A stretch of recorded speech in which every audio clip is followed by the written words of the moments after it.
gente, estamos aqui em mais um podcast Te Conto Depois. Não é isso, Ariana? É isso mesmo, já estávamos com saudade, né, depois de muito tempo. E agora nós estamos voltando às nossas gravações e entrevistas. E fiquem ligados aí, que temos grandes novidades.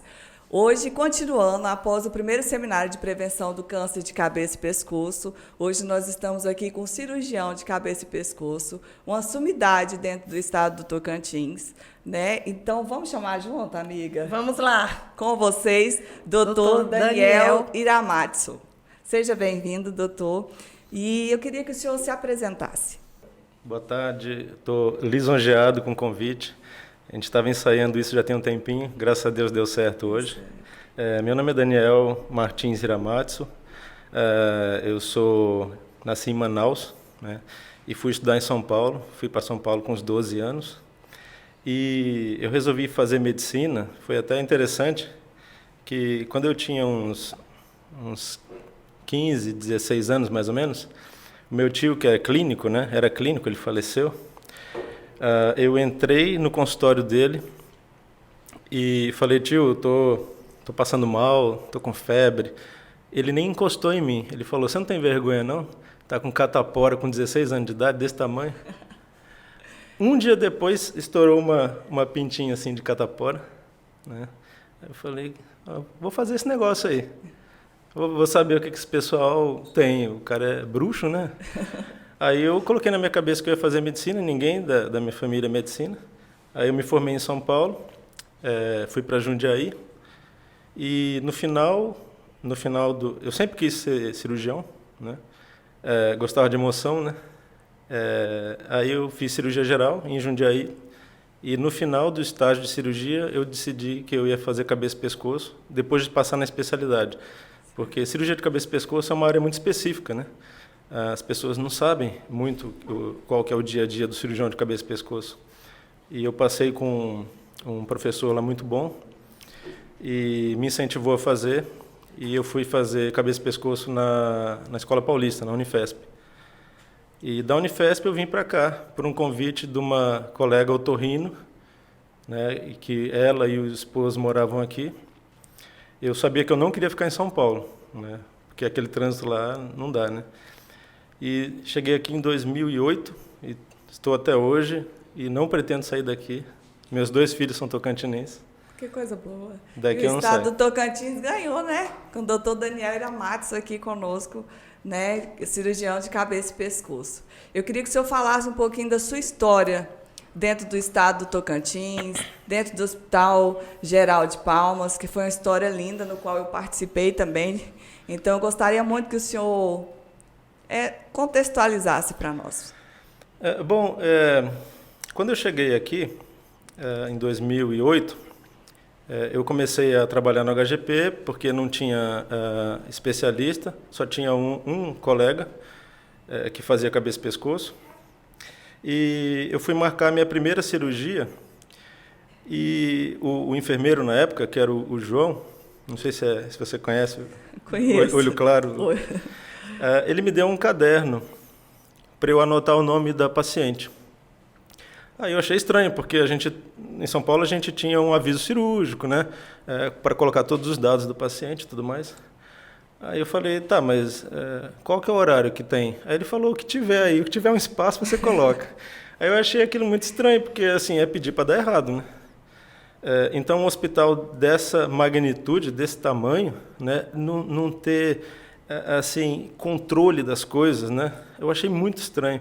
Eu anotei onde tinha lá, eu coloquei Maria, né? Não sabia telefone, não sabia RG, não sabia nada da paciente. Operei a paciente 5 horas da tarde, não gosto de operar à tarde, eu opero só de manhã. E na época, esses colegas que me trouxeram para cá, eles eram conhecidos do secretário de saúde na época, né? Aí me convidaram para o churrasco e o secretário de saúde estava lá. Aí ele perguntou para mim, e aí, Daniel, já começou no HGP? Eu falei, comecei. E aí, o que você achou? Sabe quando você respira fundo assim? Para dar resposta, né? E solta tudo. Eu acabei com o churrasco do homem. Hoje eu não faço. Não, hoje eu não faço mais isso. Hoje eu tenho um pouco mais de simancol, sabe? Acabei com o churrasco dele, sabe? Ele ficou tão constrangido assim. Eu falei tudo. Como é que você tem um hospital desse tamanho, sem controle, sem isso, sem aquilo, nananã? Porque lá em São Paulo, nas outras capitais, a gente não pensa nisso, né? Porque isso já é rotina. Então a gente não pensa em... existe um papel específico para marcar a cirurgia? A gente não pensa, porque ele já existe. Aí ele ficou assustado. Aí ele falou, você consegue resolver isso? Eu falei, consigo. Aí ele, então hoje você é o coordenador do centro cirúrgico. Ele tirou um espeto assim, me nomeou coordenador do centro cirúrgico. E eu comecei a minha fase de gestão, assim, minha paixão pela gestão, mais ou menos em maio, junho de 2008, né? E no ano seguinte, teve uma pós-graduação do Sírio-Libanês, né, que a Secretaria do Estado ganhou 10 vagas, e eu fui.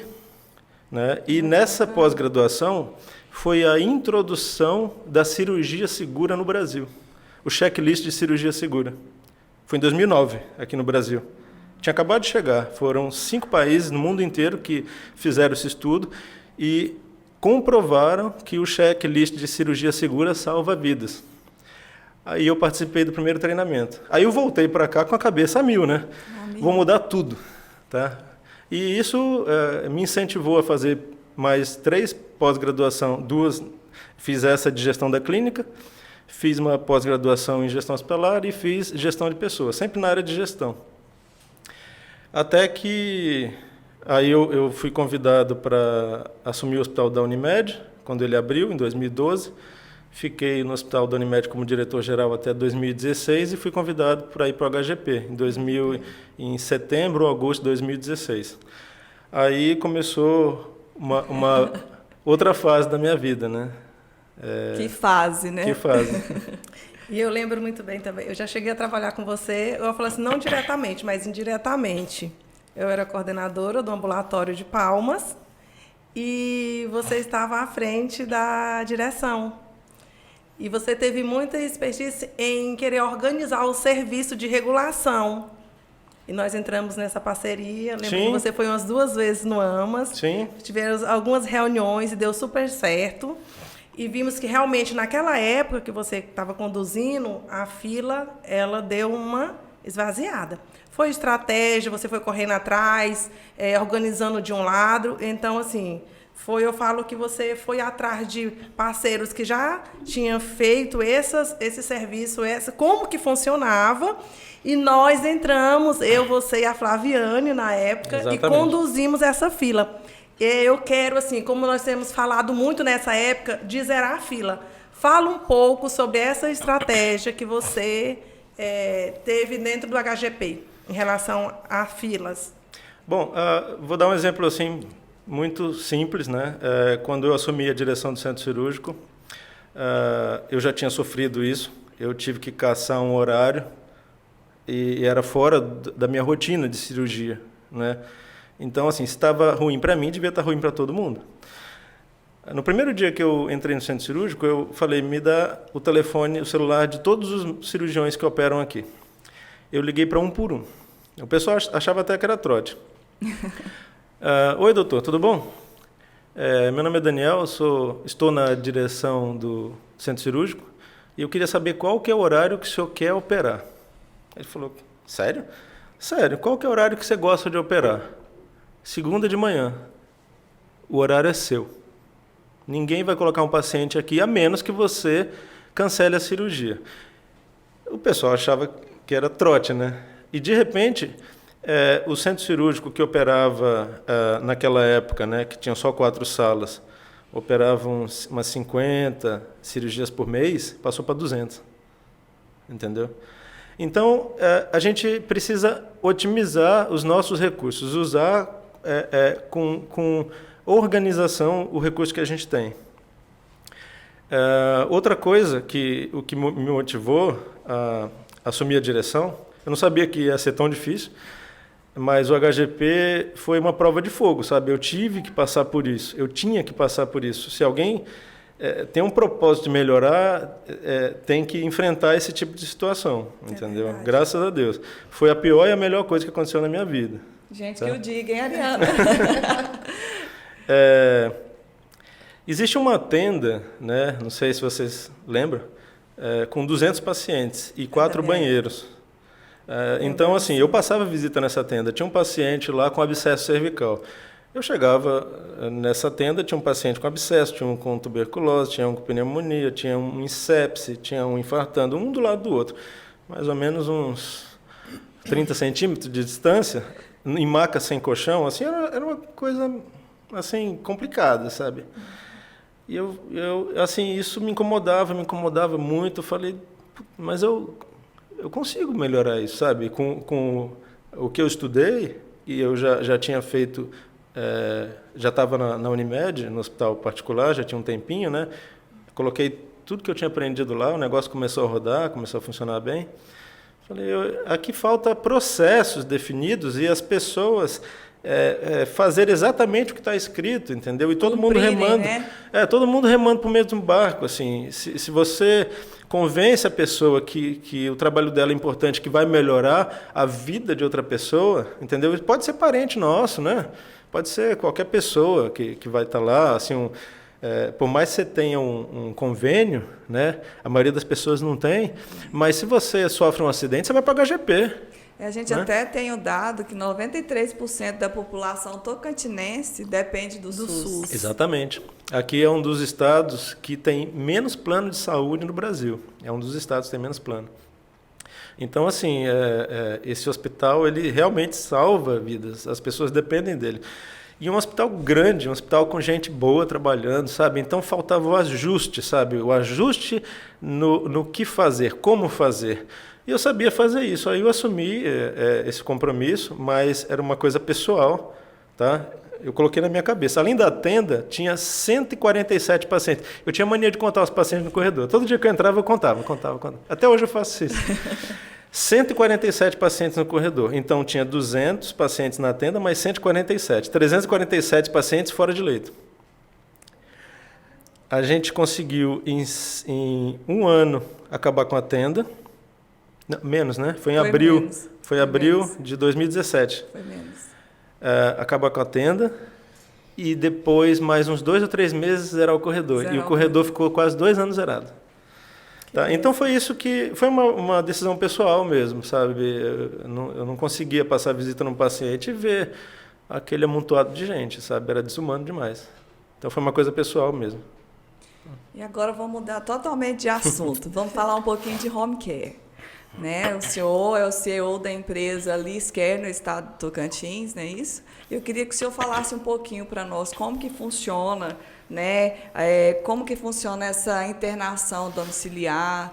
Se eu tiver um parente que precisa dessa internação, eu queria que o senhor nos elencasse para essa sociedade tocantinense que precisa saber como que funciona, que o senhor orientasse. Bom, o home care, ele não é de hoje, né? Ele é muito antigo, tá? E foi consolidado durante a Primeira Guerra Mundial, em que os soldados sequelados, eles não precisavam ficar no hospital, amontoando o hospital, lotando o hospital. Então, eles tinham sequelas de guerra, e poderiam muito bem ficar em casa, né, com alguns cuidados, com fisioterapia, com cuidado de enfermagem. Basicamente, era a enfermagem e fisioterapia resolvia 99% dos problemas dos pacientes sequelados, né? Então, essa modalidade começou a ganhar força nos Estados Unidos, principalmente, e na Europa, e começou a criar um novo serviço, né? Um novo jeito de tratar o paciente, que é o paciente tratado em casa pelos profissionais de saúde. Hoje, como é que funciona o home care? Na minha época, né? Posso até falar de época, né? No 5º ano da medicina, só para vocês terem ideia, isso era estágio do internato de medicina. Eu participei do internato em home care no 5º ano da faculdade. Tá? Então, isso já era bem disseminado em São Paulo. Tá? A maioria dos pacientes terminavam o tratamento, aqueles pacientes crônicos, terminavam o tratamento em casa. Você só disponibilizava o que o paciente precisava. Então, é um atendimento de acordo com a necessidade do paciente. Existe atendimento pontual, por exemplo, o paciente vai tomar um antibiótico. ele está com uma infecção, uma osteomielite ou uma pielonefrite, uma infecção grave, que precisa tomar antibiótico na veia por uns 2 ou 3 dias. Depois disso, o paciente vai ficar bem. Só que ele precisa completar um ciclo de 14 dias. Ele vai ficar 14 dias no hospital? Não tem necessidade. Entendeu? Então vai para casa, toma os 3 primeiros dias no hospital, endovenoso, porque faz o efeito mais rápido e tudo mais, e depois completa os 11 dias em casa. Entendeu? A redução de custo é de 80%. É alta, hein? Assim, não tem por que não fazer, entendeu? Não tem nada que desabone a internação domiciliar. Internação domiciliar veio para complementar o serviço e para desafogar os hospitais. Tá? Nós sabemos que o SUS tem um custo altíssimo por leito. Tá? Porque o leito desocupado também gasta, porque nós temos a folha de pagamento, nós temos a escala dos profissionais de saúde 24 horas. Né? E um leito particular, ele tem um custo elevado, porque você paga profissionais 24 horas que o paciente não usa. Então, se o paciente está lá só para tomar antibiótico, na conta dele vai todos os outros profissionais que ele não está utilizando. Então, a internação domiciliar seleciona só o que ele precisa, por isso que gasta muito menos.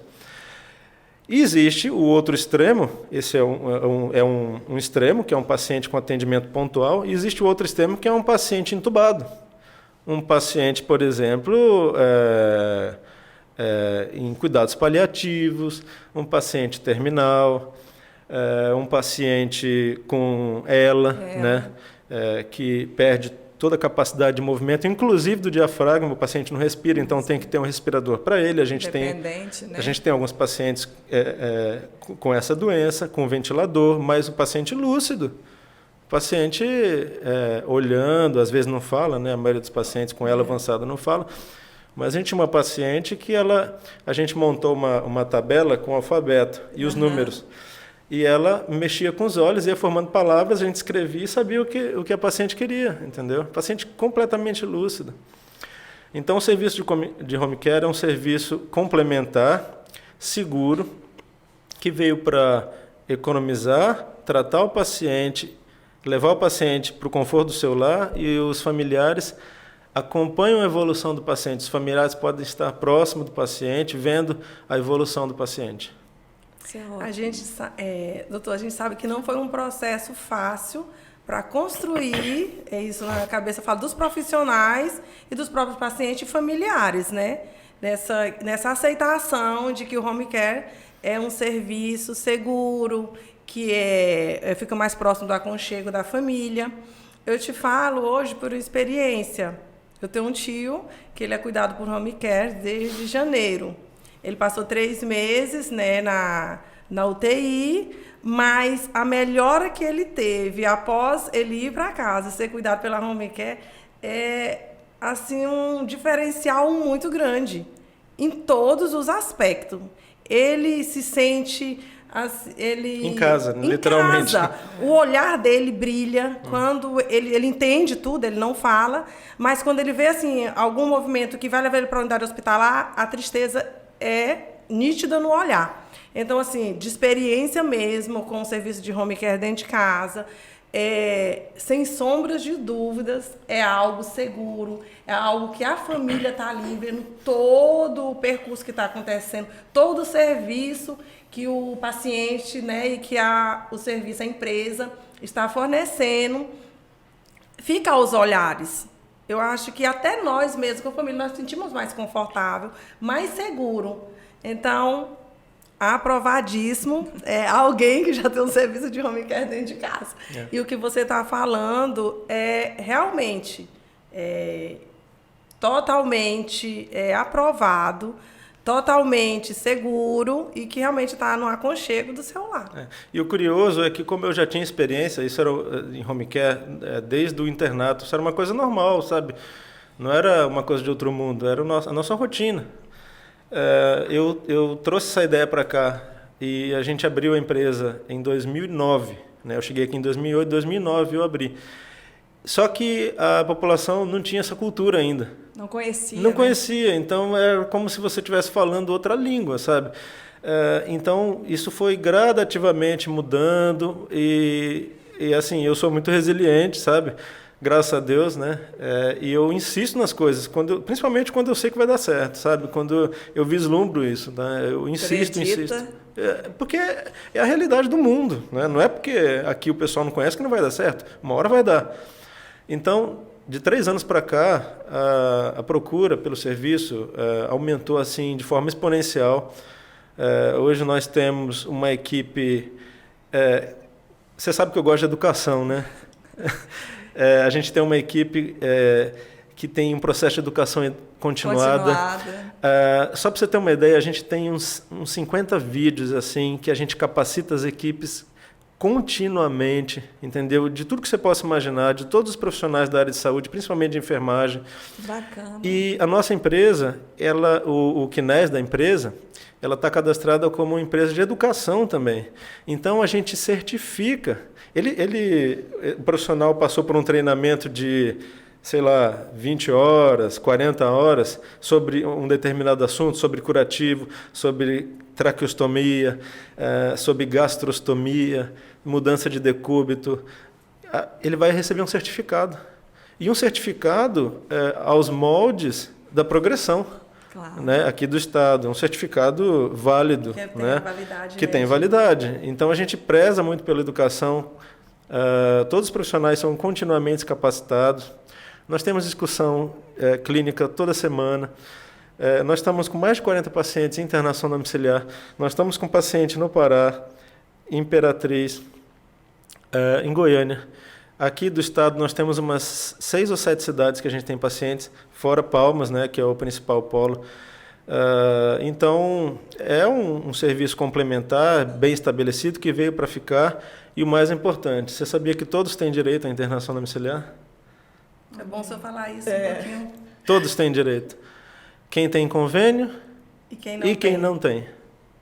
Olha, gente, isso é muito importante. E a maioria das pessoas não sabe. Não sabe. Algo que eu também achei muito interessante, doutor Daniel, foi que a equipe, né, a empresa, ela treina também a família. Sim. Toda a família ela faz parte do processo. Eles não ficam de fora. Faz por treinamento, se realmente estão aptos, se tem capacidade física, mental, emocional, psicológica, para ajudar a cuidar do seu familiar. Sim. Então, faz parte passamos por todo esse processo. É psicóloga, é serviço social. Isso eu achei muito interessante. Não é algo que chega a empresa, vai cuidar do seu ente ali, né, do seu familiar, de qualquer jeito, não. Somos todos preparados e passa a ser uma família. Tanto os profissionais da empresa quanto os familiares. Foi algo que eu achei muito interessante também. O familiar, ele está inserido no processo de tratamento, né? Desde o início. Então, a empresa de home care, ela coloca os profissionais dentro da casa do paciente, ela adequa o ambiente do paciente. Se um paciente, por exemplo, for um acamado, um paciente sequelado, um neurosequelado, que não tem os movimentos normais, nós colocamos cama, nós colocamos escada, andador, suporte de soro, cadeira de roda. Nós fornecemos todos os equipamentos para o paciente ser tratado da melhor forma possível. E nós treinamos um familiar que ele seria o cuidador. Só para você ter uma ideia, nós temos um curso de cuidador. Bacana. Né? Nós fazemos o curso, capacitamos e certificamos uma pessoa da família, ou não precisa ser profissional de saúde para ser cuidador. Uhum. Nós treinamos a pessoa para ser cuidador. Isso é um emprego, né? É um trabalho. O cuidador já é um serviço registrado, né? Nós capacitamos essa pessoa e ela faz parte da equipe de tratamento, tanto equipe de home care, cuidador e família. E quando um paciente entra em regime de home care, existe já um processo, um caminho para ele finalizar esse serviço, né? O paciente não vai ficar em home care por resto da vida, né? A menos que o paciente seja um sequelado, um neurosequelado, mas aí depois o cuidador vai assumir esse papel, porque o paciente ele precisa de cuidados básicos, né? Necessidades fisiológicas. Então, não precisa necessariamente um profissional de saúde para fazer isso. Nós treinamos alguém da família para dar continuidade a esses cuidados que o paciente precisa. E eu queria aqui parabenizar a Liscare e a equipe de fisioterapia, em nome do Douglas, que faz um excelente trabalho. Eu sempre puxo, viu, doutor Daniel, para a minha área. Sim. Então, eu quero mandar um forte abraço para o Douglas, em nome de toda a equipe de fisioterapia da Liscare, que tem feito um trabalho belíssimo dentro do estado de Tocantins e fora também, né? Com certeza. Então, doutor Daniel, é definido o tratamento do paciente, quais são as principais doenças que são tratadas na internação domiciliar? Bom, a internação domiciliar, primeiro, o paciente ele tem que ter condições de sair do hospital. Né?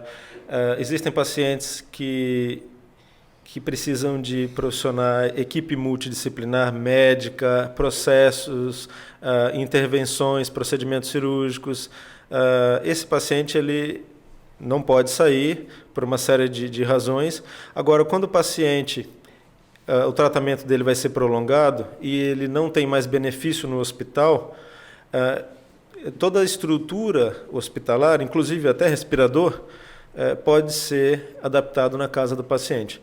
Então, assim, o paciente principal que a gente recebe é o paciente com alguma sequela neurológica, é um paciente acamado, aquele paciente sequelado de AVC, um paciente com traqueostomia, que precisa de aspiração, que precisa de nebulização, um paciente com gastrostomia, que ele se alimenta pelo estômago, por uma sonda direta no estômago, ou jejunostomia, aquele paciente sequelado que tem feridas, que tem úlcera de pressão ou escara. Tá? Então, são esses pacientes crônicos que a gente recebe. Mas, hoje em dia, com o aumento da expectativa de vida, as pessoas gradativamente têm adquirido mais neoplasias malignas, né? Então, a gente está admitindo também aqueles pacientes terminais, aqueles pacientes em cuidados paliativos. Nós temos uma equipe com profissionais que fazem cuidados paliativos, nós temos clínicos, nós temos cirurgiões, nós temos médicos paliativistas, nós temos pediatras, inclusive, nós temos geriatras, né? Então, nós temos uma equipe completa para atender vários tipos de casos. Crianças com alguma síndrome neurológica, nós atendemos bastante criança. Então, e sem falar que em casa, você está na sua casa, né? Como diz o próprio nome, e você não se sente doente. Tá? Todo paciente, que nem você falou, paciente, tem que voltar para o hospital para fazer algum exame, aí ele começa a se sentir mal, porque o hospital normalmente é para quem está doente, né? E aquele paciente, só o fato dele ser tratado em casa, não estar em ambiente hospitalar, a imunidade dele melhora, é incrível, entendeu? O paciente melhora e adere mais ao tratamento. E os familiares, eles entendem, interagem com a equipe e começam a colaborar também, né? Então, qualquer doença, teoricamente, qualquer paciente está apto à internação domiciliar, né? Mas nós atendemos basicamente os pacientes neurosequelados, cuidados paliativos e doenças crônicas. Doutor, para cada situação diagnóstico, uma equipe montada? Sim, boa pergunta. O paciente que vai para a internação domiciliar, ele é avaliado através de um score, né? É uma tabela que você pontua de acordo com as limitações do paciente. Aí cada pontuação classifica o paciente em leve, moderado e grave. Isso é uma tabela já nacional. O paciente, de acordo com a classificação dele, a gente faz um plano terapêutico. Eu já ia falar. Isso. Posso interromper um pouquinho? A sumidade é você. Gente, o doutor Daniel, através desse PTS, Plano Terapêutico Singular, não sei se o senhor sabe, mas foi através do que você me ensinou, que eu aplico hoje na minha empresa de home care de fisioterapia, a Fisio Brasil, foi através dos seus conhecimentos, do seu estudo e o tanto que o senhor cobrava. Gente, cada paciente é individualizado. Isso. Entendam que o plano terapêutico singular é que cada paciente tem que ser tratado conforme as necessidades daquele paciente, não como todos. E eu aprendi com você. Muito obrigada. Eu que agradeço. Que bom que você lembrou. Então, o paciente é único, né? A pessoa é única, então não existe pacote, né? Existe o que ele precisa. Então, nós montamos esse plano terapêutico individual, singular, de acordo com as necessidades do paciente. Então, de acordo com esse plano, você vai ter uma visita médica por semana, ou a cada 15 dias, ou mensal. Você vai ter a enfermagem, depende dos cuidados que o paciente necessita. Você vai ter fono, fisioterapeuta, psicólogo. Então, a gente monta o plano terapêutico específico para o paciente. E a gente segue esse plano. Se o paciente apresentar uma melhora, nós reduzimos o plano. Entendeu? De um mês para o outro, ou de quinzenalmente, ele não precisa mais de fisioterapia, ele já está respirando bem, fisioterapia respiratória. Motora. Então, tira a respiratória, só fica com a motora. Ele já está andando, então tira a motora. E a gente vai evoluindo para o desmame, para alta domiciliar, alta do home care. Do home care. Alta do home care, entendeu? E às vezes o paciente fica só com o cuidador, ou fica só com um técnico de enfermagem para ajudar, entendeu? Era algo que a gente ia perguntar também para o senhor, sobre a alta do paciente, né? Como ela acontece e que você já está pontuando como que ela vai, né, chegar a esse ponto. Exatamente, de acordo com a evolução do paciente.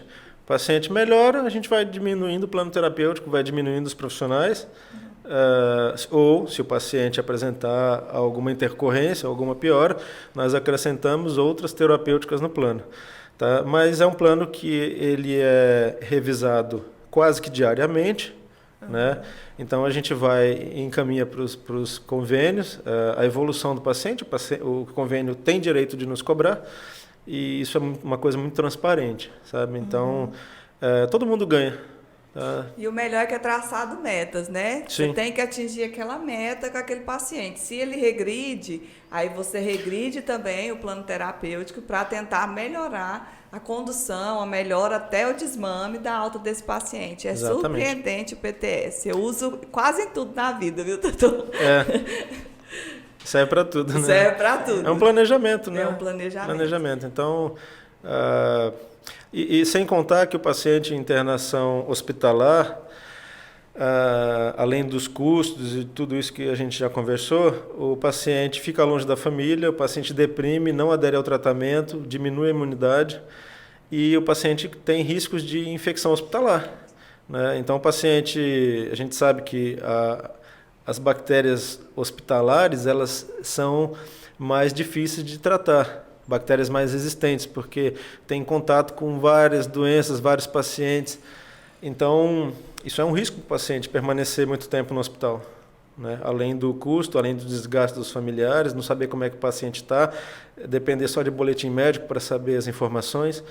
Então, assim, não tem nada que desaprove esse serviço, muito pelo contrário, né? E, graças a Deus, agora é uma crescente, né? Esse serviço está crescendo cada vez mais e a população, os pacientes têm que se conscientizar que eles têm direito a isso, né? O plano, ele é obrigado, se tiver indicação, obviamente, o plano de saúde tem como fornecer a internação domiciliar, tá? Basta o paciente solicitar um laudo médico, o paciente solicita um laudo médico, tá?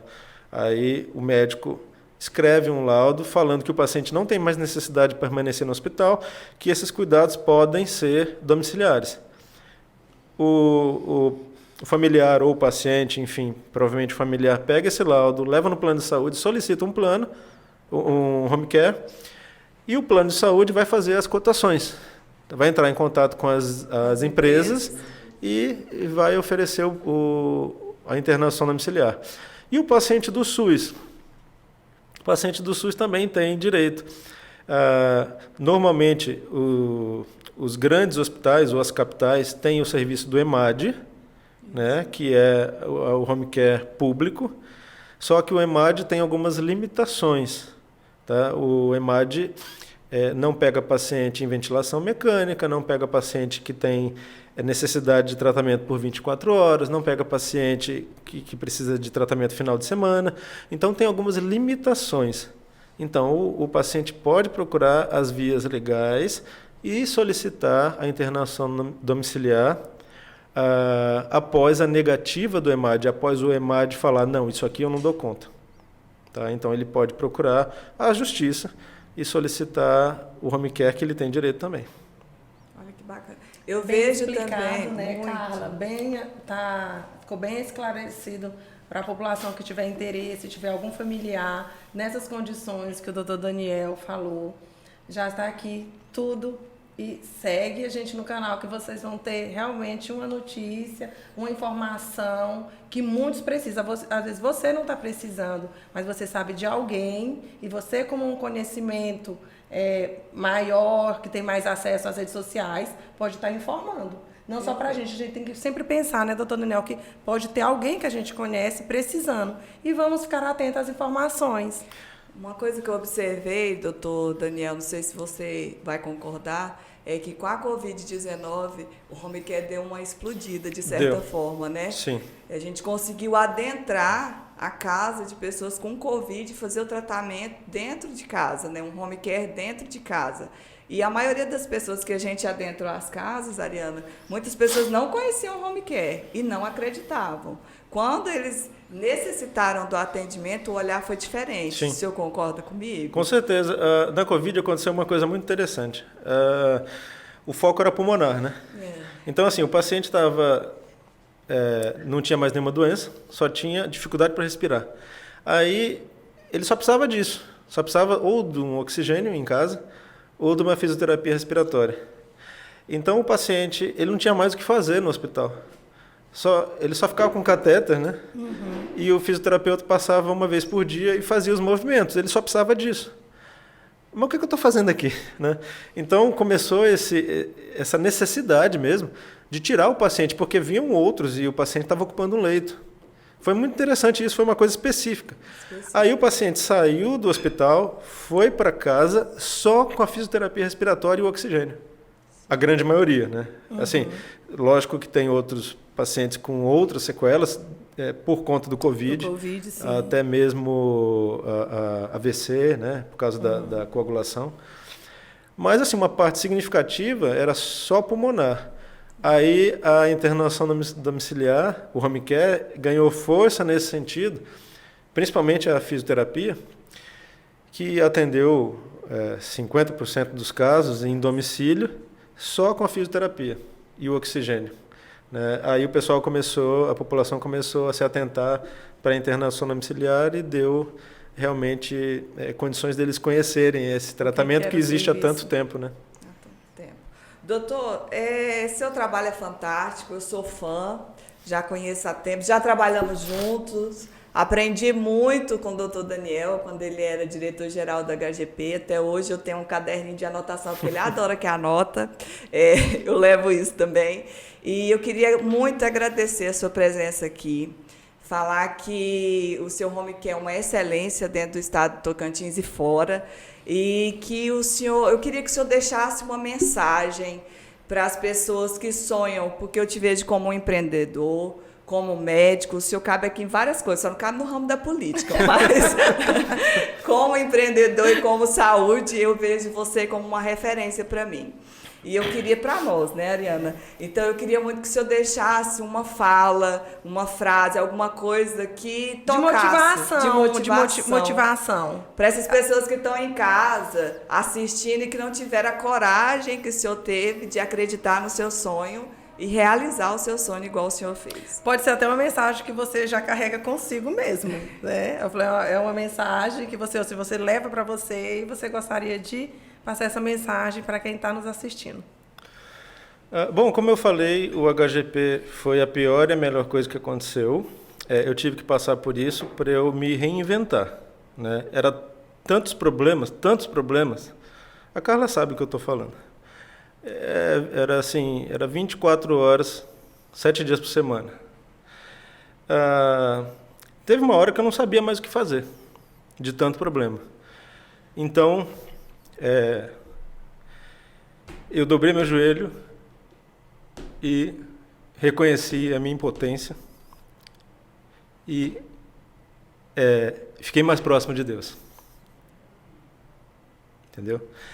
E a partir do momento que eu fiz isso, eu comecei a ter chão para eu pisar. Eu comecei a partir desse momento, eu parei de beber, inclusive, né? Eu bebia cerveja final de semana, por causa do calor e tal. Mas assim, primeiro, o HGP não me dava trégua, então eu tive que parar de beber para eu estar consciente. Estar sóbrio para dar uma resposta. Chegou um mandado de segurança, vai ser preso amanhã. Opa, peraí. O negócio era assim, arruma uma vaga de UTI, senão você vai ser preso. 10 mil por dia. Era assim, todo dia eu recebia mandado de segurança. Processo. Fora os problemas normais, né? E as pessoas que torciam contra, mas a gente conseguiu, graças a Deus, graças a você. Então, assim, é ter uma base, tá? Hoje eu tenho uma base em 3 pilares principais, que se você me der a oportunidade, eu venho aqui falar. Claro. É físico, mental e espiritual. Olha aí, Ariana. Sim. Físico, mental e espiritual. Esses são os 3 pilares, tá? Eu tenho que fazer atividade física todo dia. Não é muito. É um pouquinho, mas todo dia. Por quê? Porque eu posso, eu não estou doente, eu posso. Eu não vou esperar eu ficar doente para eu pensar nisso. Então, atividade física todo dia, leitura todo dia. Eu tenho o poder de deixar uma notícia ou uma informação entrar na minha cabeça. Eu tenho esse poder. O que vai entrar na minha cabeça? O que eu deixar. O que eu deixar. Então, eu leio todo dia, ou escuto alguma coisa, um audiobook, um podcast, alguma coisa que me acrescente. Eu não vou perder meu tempo com besteira. E eu faço meu devocional. E isso eu faço todo dia depois que eu li um livro chamado Milagre da Manhã. Todo dia eu acordo às 5, faço essas 3 coisas, 30 minutos de atividade física, 20 minutos de leitura e 10 minutos de oração. Aí eu já ganhei meu dia, o resto é lucro. Todos os dias. E quando você faz isso, você entra numa espiral ascendente que vai ser o tema do meu livro, a espiral ascendente. Você pode ter uma espiral ascendente ou você pode ter uma espiral descendente. Quando tudo dá errado na tua vida, mais coisas erradas vão chegar na sua vida e assim sucessivamente. E quando você está ao contrário, você está subindo, mais coisas boas, mais bênçãos você vai receber e assim sucessivamente. Você só precisa direcionar o seu caminho, achar o teu propósito. E hoje eu sei exatamente qual que é o meu propósito, é ajudar pessoas. Olha, Ariana. É o meu. Eu noto. E eu sempre, assim, eu me emociono porque eu sempre falo, né, e a gente conversa muito, eu e a Carla, e foi algo que nós nos encontramos, ela olhou para mim, eu olhei e falei, acho que tem algo aí que vai dar certo.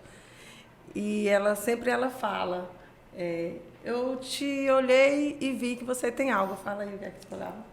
Não, ela toda hora o telefone não parava, toda hora ajudando alguém. Eu falei, gente, essa menina está me chamando a atenção, porque eu estou vendo que ela é humana.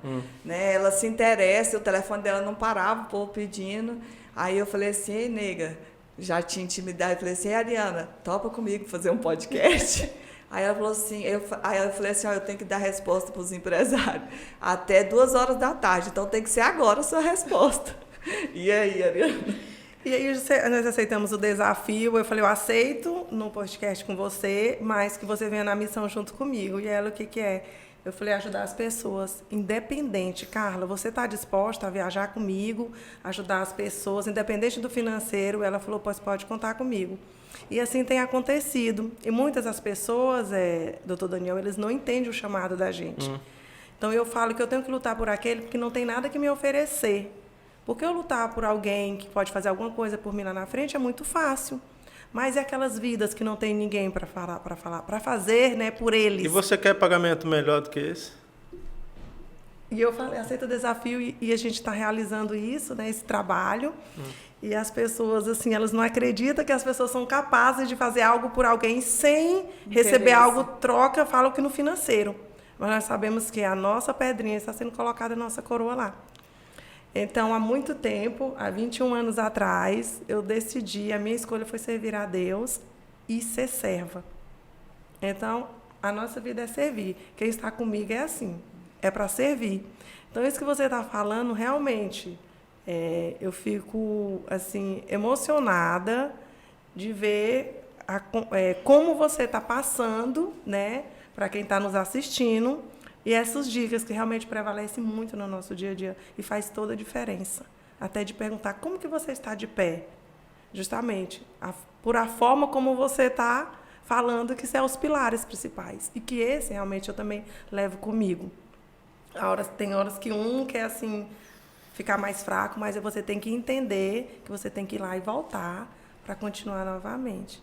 E eu fico muito feliz pela sua fala, grata mesmo a Deus pela oportunidade de você estar aqui falando conosco, de tirar o seu tempo, que é precioso. Para vir aqui para essa entrevista, né, Carla? Estamos lisonjeadas com a sua presença. Você sabe que a gente, tanto eu como a Ariana, a gente tem uma admiração muito grande.